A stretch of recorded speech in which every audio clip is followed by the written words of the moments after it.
A warning before you listen. What you are about to hear is not meant for children, nor for the faint of heart. This is an unfiltered retelling of ancient myths, told as they were born, raw, violent, unsoftened. Expect scenes of brutality, curses that linger, betrayals that reshape fate, and a hunger for power that shows no mercy. These myths were never meant to lull children to sleep. They were forged in blood, shadow, and fire. So ask yourself, are you ready to hear them as they were first told? Sources and references can be found in the episode description. Chapter 5.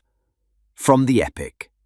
The uprising from the cave to the edge of war, the drop that turns time, when poison was forged from the flesh of silence. The cavern wasn't a shelter, nor a sanctuary. It was an old wound carved into the ribs of the mountain, still bleeding curses. Its air couldn't be breathed, only chewed through clenched teeth.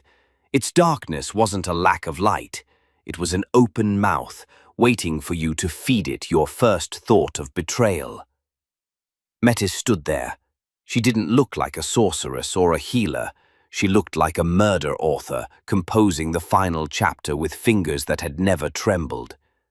In the corner, Zeus said nothing. He didn't interrupt. His body was tense, alive with warning. But his eyes were wide open, letting her carve her story into his skin. Metis spoke.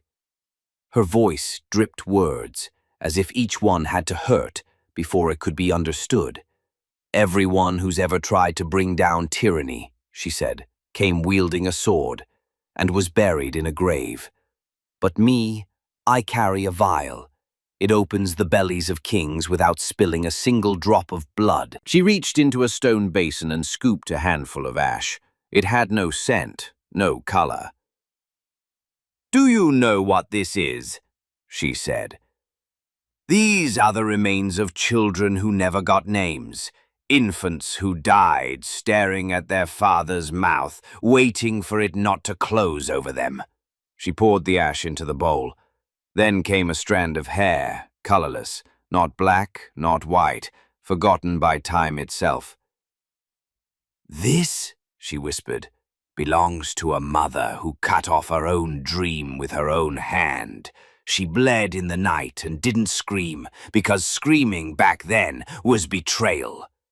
She laid the hair gently in the bowl. Then she picked up a smooth rock and cracked it open. From its belly, a thick fluid spilled out, neither water nor oil. It moved like guilt simmered slowly into flesh. Metis's eyes flared. "This is the saliva of truth," she said, "when it refuses to be swallowed. It's the core of the poison. It doesn't kill, it sickens. It doesn't silence, it forces the rapist to speak." Then she stirred, not with a spoon, but with her middle finger. She plunged it deep into the brew, like she was signing a personal death pact. Then said, "You are lightning, Zeus, strong, but mute. This drink, it's your first tongue." Second, Zeus approached. The mixture boiled without fire. It shivered without heat. Something inside it wanted to be born. He whispered, "Will this be enough? Will it shatter the cups?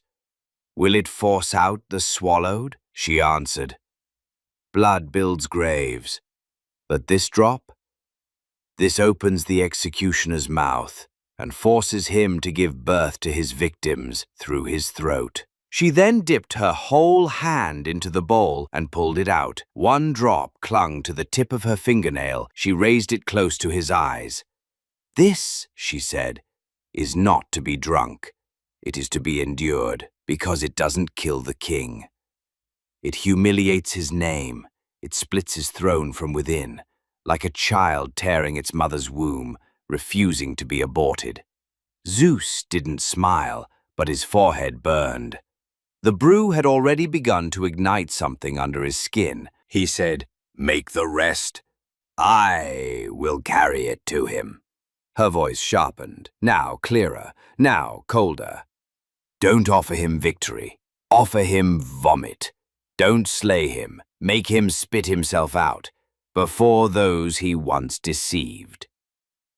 And from a distant corner of the cavern, the wind stirred, as if witnessing the first recipe for liberation that required no blood. The chapter ended, but the drop was still fermenting in the pot, brewing an explosion with no sound, only a scent, heavy on the breath of kings. This chapter of the epic has come to an end, but remember, what you've just heard is not a record of facts, but the echo of a myth, a story born from the imagination of the ancients, etched into the long memory of humankind. If this tale stirred something in you, if it opened a door to reflection or wonder, don't forget to support the channel and share the journey with those you love. And in the comments, tell us which moment in this chapter struck you the most and why. We'll meet again in the next chapter of this audio odyssey through time. Until then, farewell.